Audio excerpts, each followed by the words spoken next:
Get ready. This is the voice of Wayne America. Lighten up, Francis. With your host, Hi-ho, Kermit the Frog here. Mike Carnes. How do you measure yourself with other golfers?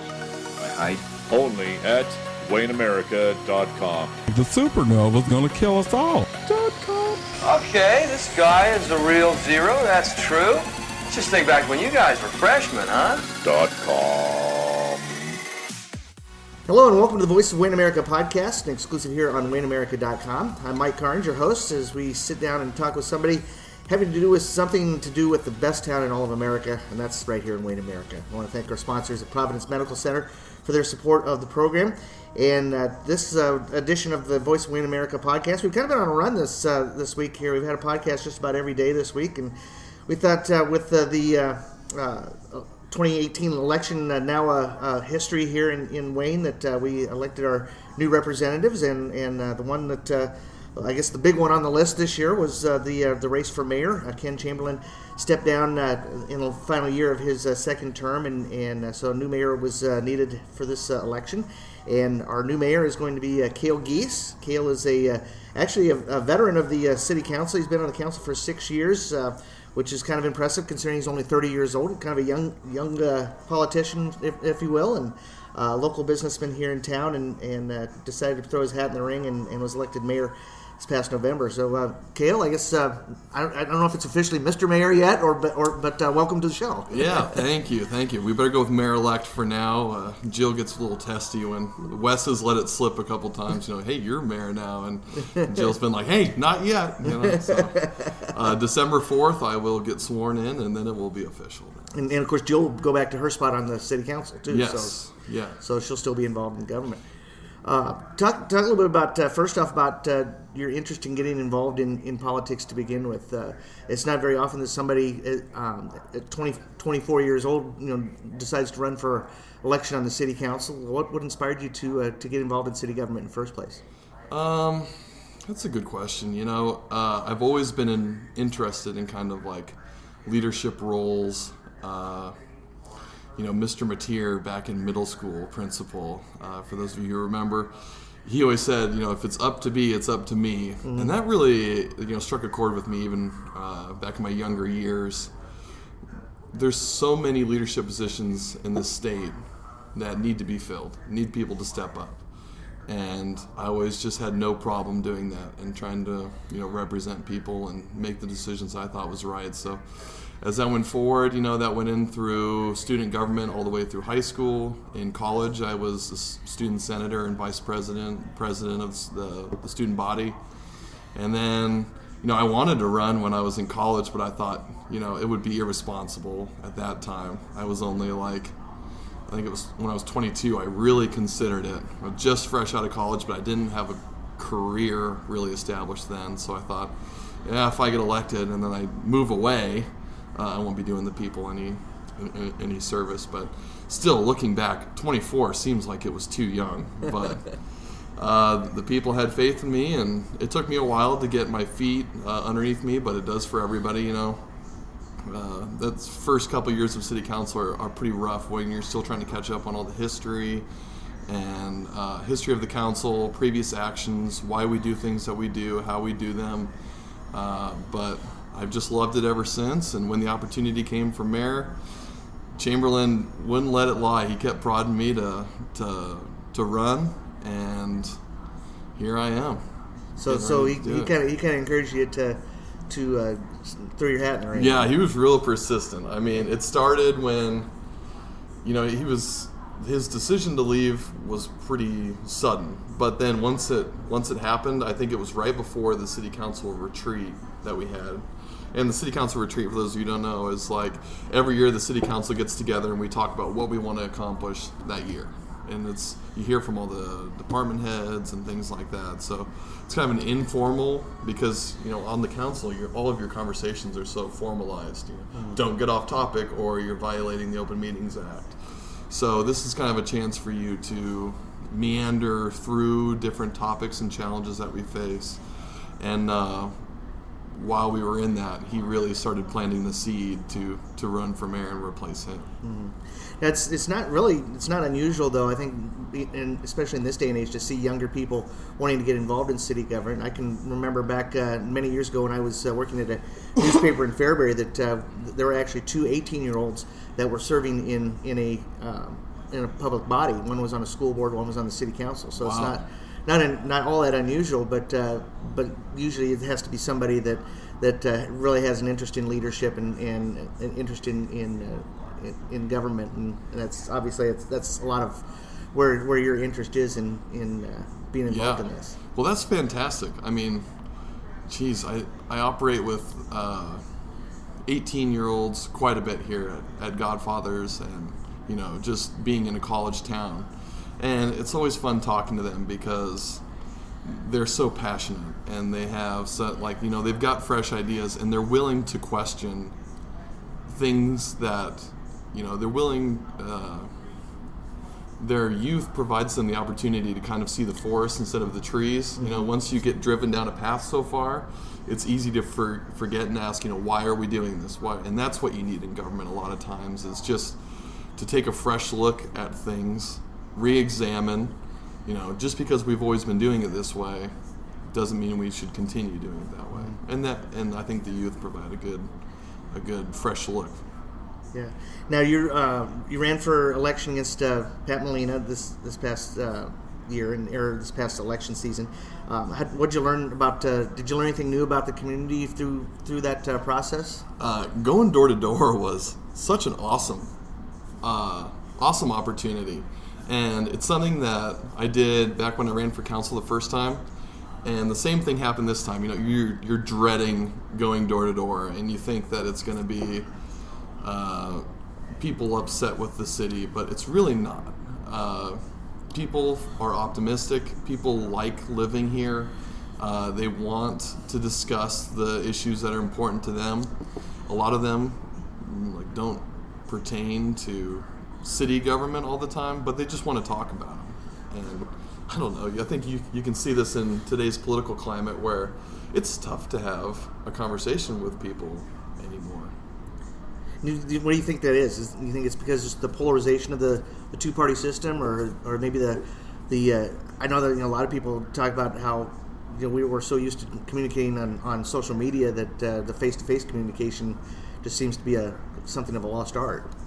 Yeah, I think social media makes things worse because you say things behind a keyboard that you'd never say to somebody in real life, and it's easy to take things personally or the wrong way when it's written word and you're not.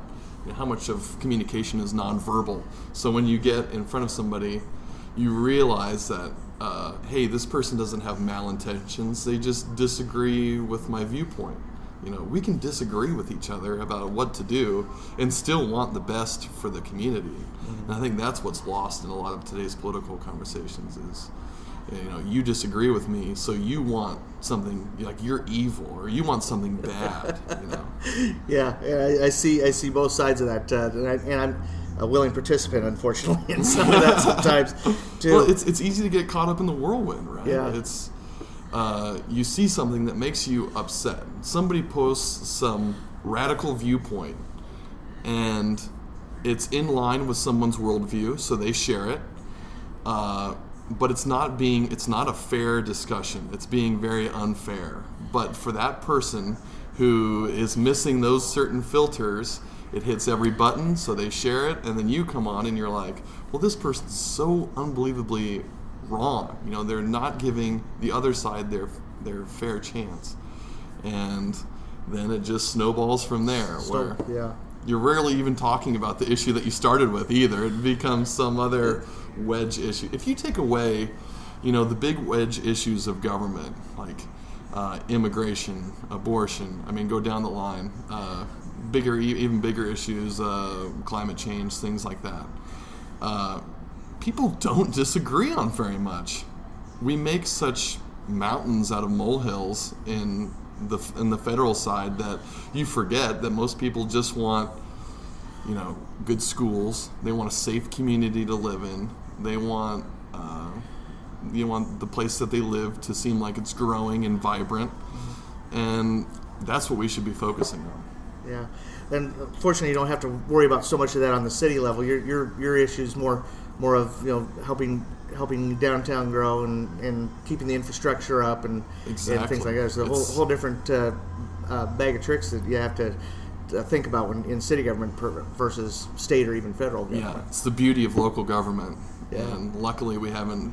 I think that's what keeps it from being so divisive. Yeah. There's still plenty of disagreements, but the issues are smaller, so it keeps people civil. We're talking with Cale Giese, the mayor-elect of the city of Wayne, here on the Voice of Wayne America podcast. I want to take a moment to talk about Providence Medical Center in Wayne. They're proud to announce the addition of a new surgical procedure that they now offer at the hospital called shoulder arthroscopy. This surgical procedure is for those who have rotator cuff injuries, where the surgeon inserts a tiny camera and the necessary instruments through small incisions in the shoulder rather than doing an open procedure with a large incision.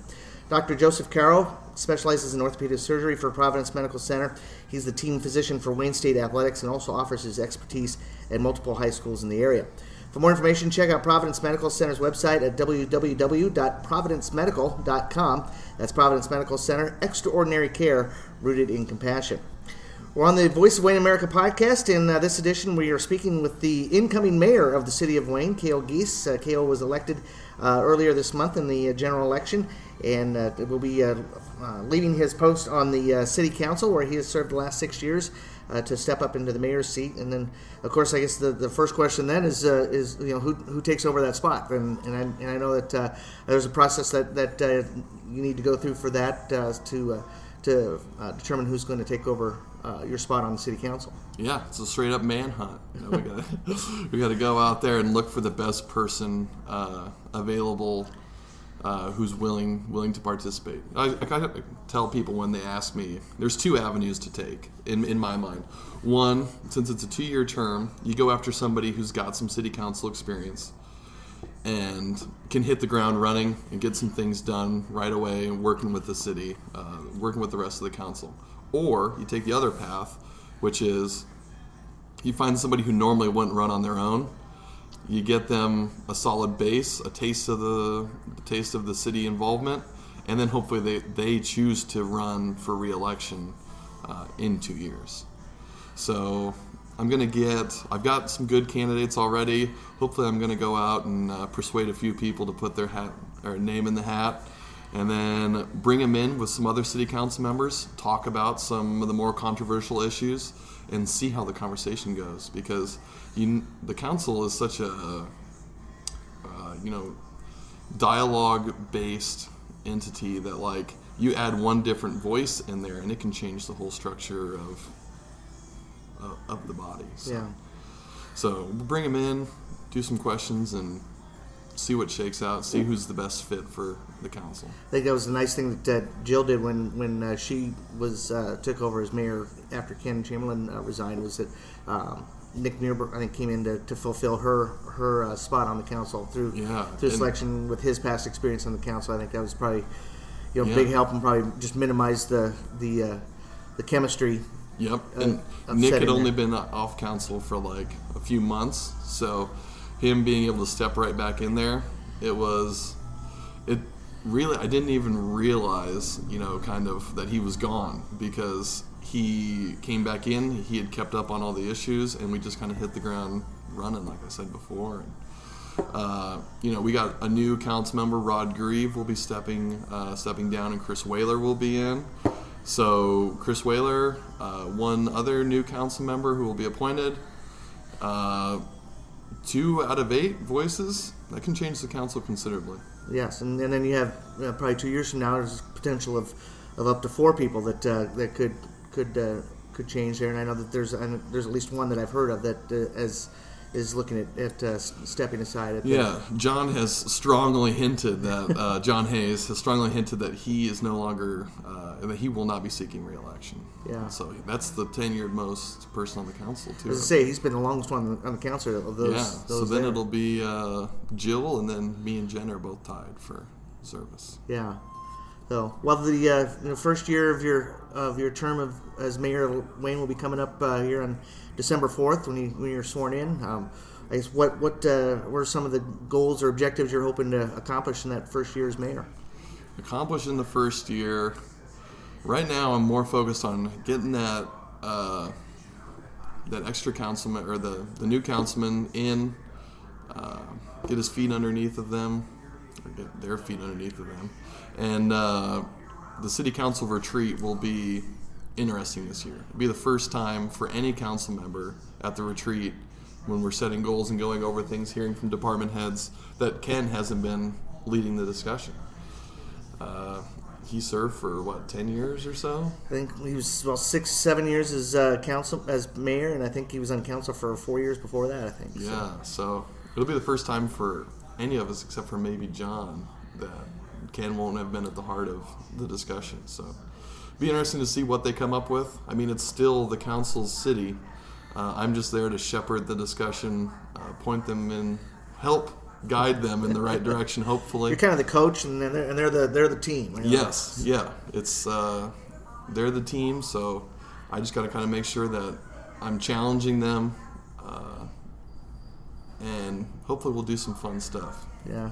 Well, I know that infrastructure's been an issue with the age of the generators, the city generators. Yep. I know there's some street issues, so I don't know. There's probably some stuff there that is probably going to be high on the list. Yeah. On the infrastructure side, we will be putting in a new water line, out to a new well, and that should set us for the foreseeable future of Wayne. You know, despite something bad happening with one of those existing wells out north, that will secure our water supply for the foreseeable future. Streets, we just got another grant like we did for Wyndham Street. We're going to do that with Nebraska Street now. So we'll get a new street there, but there's still a lot of streets in town that need help, and we just got to keep chipping away at those intersections or streets that need it. I know West 11th is in bad shape. I hear from people a lot about that. We've got some intersections in town that, whether construction or parking has changed the dynamic. First and Sherman, that street now with the expansion of Grainland Road, housing development down there, and then now South Sherman Street, we got to do something there to increase visibility, and because that has become a very high traffic intersection now. So we got to do something there. Yeah, a lot of the smaller things that we need to just stay diligent on. Mm-hmm. I know did a story here recently on the housing situation in the community. Yeah, what came out of that discussion? Well, I know that there's a lot of concern, particularly amongst businesses like Great Dane and some of the major employers here in town, that they have jobs that they need to fill, but it's kind of tough because a lot of the people that could fill these jobs don't live in Wayne, and they have to drive in from Norfolk or from other communities, and they'd like to be able to have more housing opportunities available here in town for those people to fill those houses and subsequently fill those jobs as well. Yeah. What an interesting topic, and it's been at the forefront of our minds on the city for the entire 6 years that I've been on council. So one of the interesting dynamics that Wayne has is with the college here, you've got people, students coming in from the Omaha-Lincoln area, and their parents look at the price of housing and say, wow, housing is really cheap here. Well, we think it's really expensive here. So they come in, they think, I got 2 kids, I got 6 years coming where I'm going to have to pay for housing for these kids. Why don't I just buy a house, pay down the mortgage with their rent, or my kid goes to school, or my kid lives for free while his roommates pay the rent, and then I've got a house at the end of it. And so that's kind of artificially keeps housing prices up. That, along with landlords can come in and say, shoot, I can buy this 4-person bedroom house, rent it out for each room for $250 a month. Well, that drives the price of houses up too, and the parents are more than willing to pay that rent, because $250 compared to the $600 or $800 that they'd be paying in Omaha is a bargain. Oh yeah. So what do you do? I mean, I'm open to suggestions, and so is the city. The previous council's kind of direction has been, let's just flood the market with housing. Let's just keep building, and eventually we'll house all those students, and then the families will have a crack at buying these houses instead of landlords gobbling them up. When will that be? It just seems like there's no saturation point and end, and it could be one of those things where we'll reach it too quickly. We'll be flooded, and then we have houses sitting empty, not being repaired, not being maintained, and driving down the value of neighborhoods. It doesn't take long for one neighborhood to kind of get run down. You get one house, and then the house next to it might go, and then it brings down the value of everybody. So these are tough topics, and I'd really love to hear anybody's input on it. Now, as far as the business community goes, seems like the Wayne business community is in pretty good shape. I mean, if you go downtown, I think there might be only maybe 2 or 3 buildings that are currently unoccupied. But and I know that the recent purchase of Riley's property, I think that has a potential to be something that the business, the city could encourage a business to come in and do something with that property. So yeah, what an important piece of property in the city. Most people still remember the awesome steak nights and dances and everything else that took place at Riley's weddings and everything else. So there's been kind of this void that people have felt. And then, it's kind of an unsightly building, as we can look across right now and see. So that'll be good to be gone. This is something that I didn't vote for on the council. I thought maybe we should allow a developer to take it, and I know a lot of people feel that way in the city too. The city needs to stay out of that, but I think those same people would admit it's going to be really nice when it's not there, and we get something else in there. And we've got the potential now to put something really interesting in shape downtown in a different way. Yeah, I agree. And like I said, it used to be quite the go-to place. I can remember when I worked in Norfolk back in the 90s and would come up here for some events, and eventually we'd wind up over at Riley's afterward. And it was quite the place in its heyday. Yeah, it was such a cool spot. And you said a vibrant downtown. I think that's one of the keys to Wayne's future is these downtown shop owners have kind of found the secret, in my opinion, which is you got to throw these little events and try to get people to come in to your store, because it's so easy to sit behind a keyboard and buy things online. People don't enjoy that as much, I think, as actually shopping in stores, but you don't have to have the awkward first conversation with the storekeeper or the person that's running the business. You take the human aspect out of it. It's more convenient, but I don't think it's as enjoyable. Yeah. So you need to keep throwing these little events, getting people to come into the stores, because once they come into the stores, I'd say they're drastically more likely to come revisit the store once they're in there once. Yeah, I think a number of younger people your age who have come in here and opened up businesses or bought existing businesses. I'm thinking like Jennifer Clausen taking over Swans and then starting up the Swans for Men store.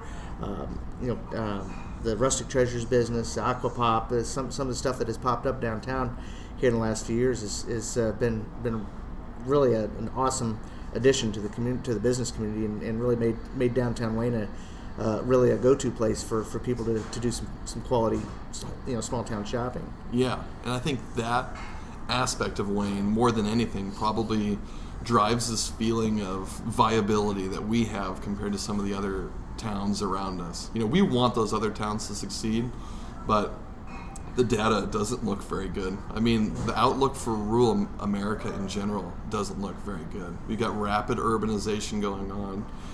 Most small towns are struggling just to stay at the same population or declining.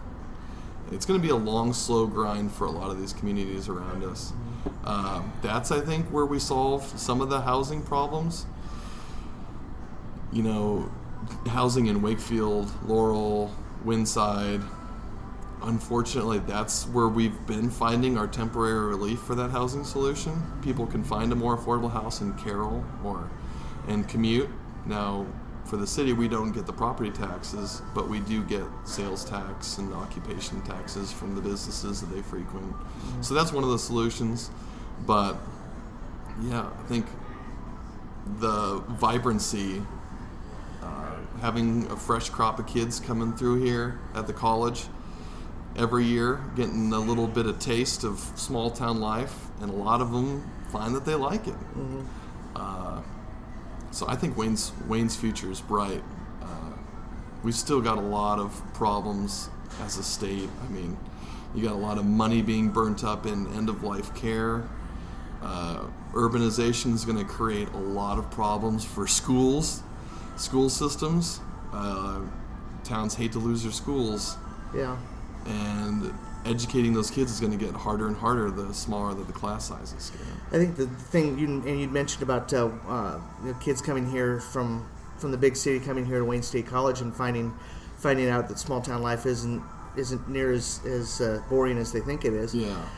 I think in my mind, I see a lot of this urbanization is happening now. I can see some of that maybe undoing itself in the years ahead, as with the things like crime and there's I think less of a interest in taking care of some of the infrastructure issues that come up there, and I think a lot of people move to the big city and then they realize, well, this is a nice place to visit, but they wouldn't want to live here. Yeah. And then they end up moving back to the area. And it's I can state from personal experience. I've lived in Omaha. I've lived in the Omaha metro area for a number of years. I moved from there to Ogallala and then to here, and I've just completely fallen in love with this town, and I love being here in Wayne. It's just, like I said, it's nice to go to Norfolk or Sioux City or Omaha for entertainment or to visit family or to do stuff that you can't do here. But when it comes to just being in this community, I wouldn't trade this for the big city any day. Yeah, one of the things I really think is a draw for Wayne is somebody who's lived in a city comes here and they think, oh my gosh, I can get around everything that I do in my daily life in like 5 minutes or less. And then if you need to go somewhere, Sioux City, Norfolk, they're 45 minutes away. If you need anything, you can get to Omaha, Sioux Falls in 2 hours flat, less. Husker games, 2 hours, a little over 2 hours, 2:15. And if you live in a city, just to go about anywhere takes you that 15 to 30 minutes. Yeah. So, and that's if the traffic is cooperating. Yeah, exactly. So, I think there is a lot of advantages that people are realizing about small town life that is appealing. But I don't think those same appeals go for a town. Pick on Red Cloud, Nebraska, which I haven't been there for a long time. So I'm just trying to, because most viewers probably haven't been there, rather than pick on one of the other surrounding small towns. If you can't go somewhere and pick up a pot or a pan that you need for cooking or a spatula, like those are important things to have. That's where I think Wayne has an advantage over one of the other small towns. If you're big enough to have a Dollar General or a Shopco and just get the necessities that you need in life, a good grocery store that offers fresh produce. I mean, those are things that you got to have as a small town. I don't think the smaller towns than us can offer those type of things that we can. So I think that also adds to our viability as a city. Yeah, that's nice community to be in, and I know you're looking forward to representing the community as mayor starting next week. Yes, absolutely. Tuesday, I will no longer be mayor-elect. I will be mayor, which seems so weird to me still, but it is what it is. Yeah, and the only time you get a vote is if it's to break a tie. So that'll probably be another thing you'll probably miss. Yeah, well, if you listen to this podcast all the way through, I talk a lot. So as mayor, that's what I hope to do, is just get a lot of discussion going. Take these issues each as if they're the most important issue that we're going to be discussing that day, and flush out everything as much as we can and use that to propel the city forward.